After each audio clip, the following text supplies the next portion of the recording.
Seule et unique course en outre-Atlantique, le Grand Prix d'Austin n'aura pas vraiment eu un franc succès si on parle de spectacle. Enfin, un spectacle en piste, parce que du spectacle, sinon, on en a eu, entre les dramas, la piste bosselée, les consignes d'équipe, les drapeaux rouges.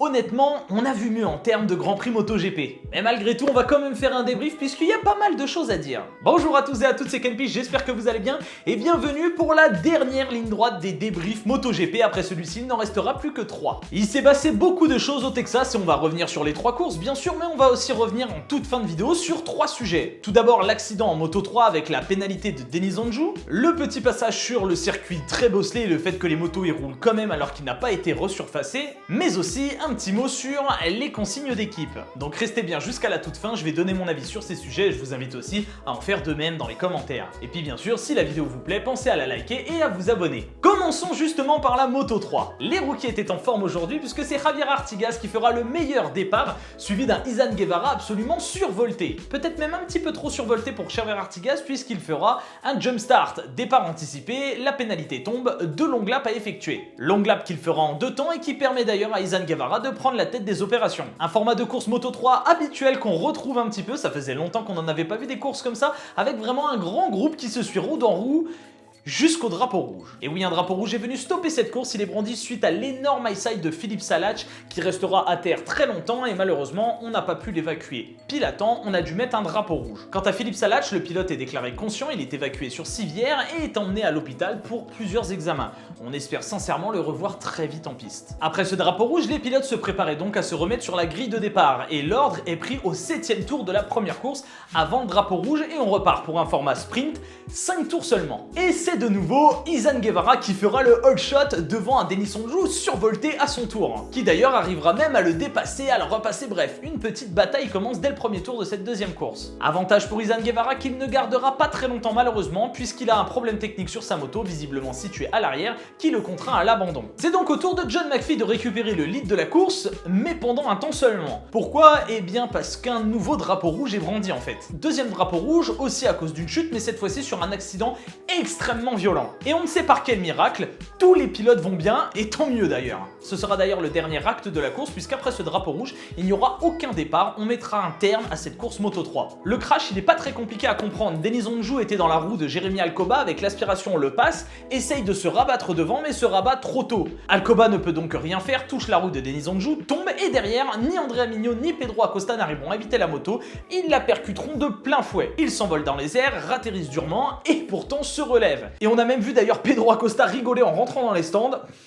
Nous, je pense qu'on passe 3 mois à l'hôpital si on se cogne le petit doigt de pied dans la table. Comme je vous l'ai dit donc, cette course Moto 3 est arrêtée. On ne redémarrera plus, par contre, on ne l'annule pas pour autant, on va donner un résultat. Et le résultat, il est pris par rapport au classement de la première course et non de la deuxième. Alors moi aussi, comme vous, je suppose, j'ai été très surpris que ça se passe ainsi, que le règlement soit appliqué comme ça. Et bien en fait, il existe une règle là-dedans dans ce fameux règlement. Article 1.26.6, page 78, il est décrit justement que dans cette situation, on prend le résultat de la première course et non de la deuxième. Il est décrit aussi qu'on ne peut pas redémarrer pour une troisième course. Izan Guevara, contre toute attente, remporte donc son tout premier Grand Prix, lui qui avait eu un problème technique à la deuxième course et qui avait dû abandonner et rentrer au stand. Belle opération aussi de la part de Denis Foggia qui terminera du coup sur une deuxième place et John McPhee qui sauve les meubles chez Petronas en terminant 3e. Pedro Acosta quant à lui ne termine que 8e et pour Lorenzo Felon, on n'est encore pas passé loin, 16e place, mais ça va venir les premiers points. Côté classement, ça ne bouge pas encore, mais ça se rapproche, surtout pour Denis Foggia qui n'est désormais plus qu'à 30 points de Pedro Acosta. Quant à Sergio Garcia, lui, il n'a pas pu participer à cette course pour blessure malheureusement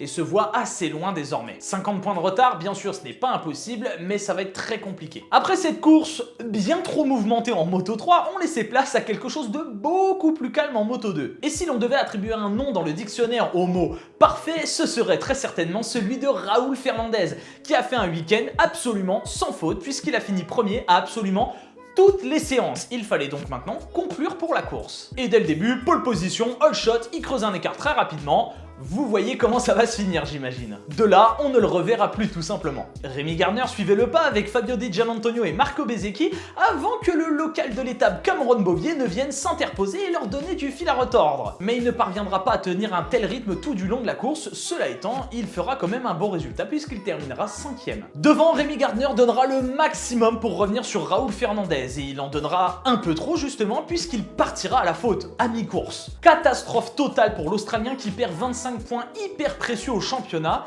et là, ça va commencer à devenir compliqué pour lui si ça continue comme ça. Suite à ça dans la course, quelques dépassements se jouaient alors du côté de Fabio Di Giannantonio ou Marco Bezzecchi, mais rien de bien important. Di Giannantonio passera Bezzecchi et à partir de là, eh bien, la hiérarchie n'évoluera plus puisque tout le monde aura son petit coussin de sécurité se mettant à l'abri. Et même si Di Giannantonio fera le forcing pour revenir sur Raoul Fernandez, ce sera sans succès. Une course moto de une nouvelle fois très calme qui se termine donc par la victoire une nouvelle fois de Raoul Fernandez sur une course absolument impériale. Derrière lui, on retrouvera donc Fabio Di Giannantonio et en 3ème position, un autre Italien du nom de Marco Bezzecchi. Côté classement, ça ne bouge pas non plus, mais ça se rapproche dangereusement. Suite à la chute de Rémi Gardner et la victoire de Raoul Fernandez, ce n'est maintenant plus que 9 points qui séparent les deux coéquipiers, avantage à l'Australien Gardner. Par contre, vivement Misano parce qu'à partir de là, ça va devenir plus qu'intéressant cette finale en Moto 2. La MotoGP prenait donc tranquillement place sur cette grille de départ, tandis que certains pilotes étaient un peu réticents au fait de courir avec toutes ces bosses. Finalement, tous les pilotes étaient présents sur cette grille de départ et justement, le départ allait être donné. Et il y en a un qui fera comme Raoul Fernandez justement un départ absolument incroyable après avoir montré le bout de son nez plusieurs fois dans le week-end,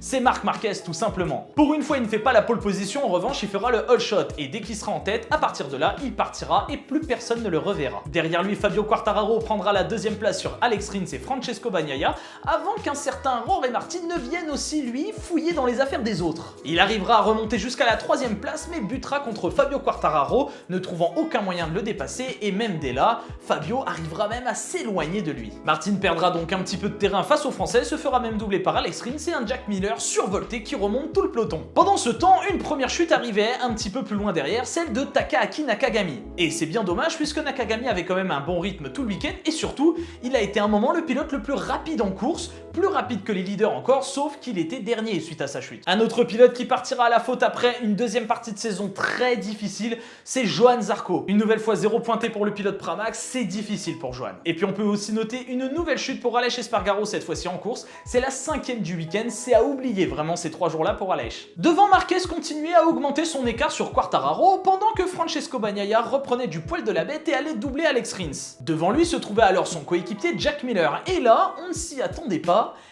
Mais Jack Miller laissera passer Bagnaia. Une consigne d'équipe est donc faite, même si on n'est pas fan, et ben c'est pas illogique de voir ça. Ducati tente le tout pour essayer de limiter la casse, Fabio étant trop fort pour eux. Bagnaia devra donc remonter sur Jorge Martin qui lui, un peu plus tard, coupera un virage et écopera d'un long lap. Là aussi, Bagnaia passera Jorge Martin avec relativement de la facilité et on se demande s'il n'y a pas eu encore une fois une consigne de la part de Ducati là-dessus. De là, la hiérarchie n'évoluera plus. Une course tout aussi calme que la Moto 2 finalement et c'est un Marc Marquez absolument incroyable, le gouverneur d'Austin qui vient prendre une nouvelle victoire ici sur son terrain de jeu devant un Fabio Quartararo une nouvelle fois plus que solide et bien sûr pour terminer Francesco Bagnaia qui a limité la casse comme il pouvait. Côté classement, eh bien Fabio continue de prendre de l'avance, il a désormais 52 points sur Francesco Bagnaia et autant dire que le titre se rapproche plus que vite pour lui. Première balle de match à Misano dans pas longtemps. Bon, comme promis en fin de vidéo, je vais donner mon avis sur 3 sujets qui s'est passé ce week-end, un avis personnel bien sûr, vous pourrez me donner le vôtre dans les commentaires, bien sûr tout ça dans le plus grand respect, vous le savez. Je vais pas trop m'éterniser dessus et juste dire globalement ce que j'en pense. Premièrement, la chute avec Denis Ondjou et sa pénalité. Si vous n'étiez pas au courant, Denis Ondjou a donc pris une pénalité pour ce qui s'est passé en Moto 3 et il sera suspendu